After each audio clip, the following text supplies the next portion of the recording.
Beh, siamo molto felici che nella nostra area geografica, nella nostra regione, si parta proprio da Aquileia. Aquileia che è la capitale spirituale, insomma, della nostra cultura, patrimonio dell'umanità, che incarna precisamente quelli che sono fra l'altro anche i valori delle Olimpiadi, il valore olimpico. Sono simboli fondamentali proprio anche per costruire quello che è la nostra attualità e ne abbiamo molto bisogno, e quindi anche per il futuro sicuramente questa è un qualcosa che ci portiamo a casa, anche una riflessione insomma, sul momento che stiamo vivendo.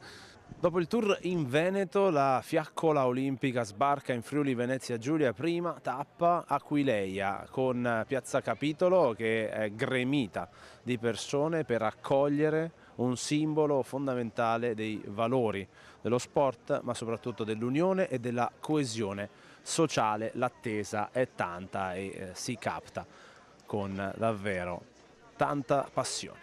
Siamo dall'Austria. Ah, dall'Austria! Certo che siamo emozionate e aspettiamo con ansia che passino da qua. Sono stati bravi a organizzare, veramente bravi. Aquileia è importante, è tanto valorizzata adesso anche. Sì.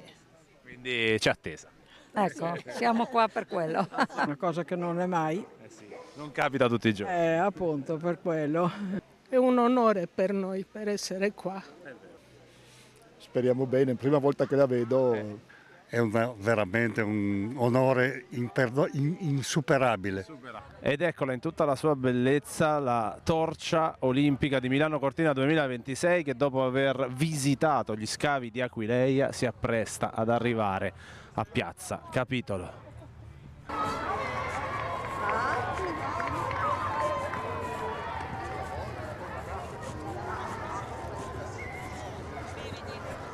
E dopo l'ufficialità del passaggio di consegna, per così dire, dal Veneto al Friuli Venezia Giulia, la torcia olimpica che arderà per Milano Cortina 2026 parte il suo viaggio verso Trieste e le altre tappe della regione.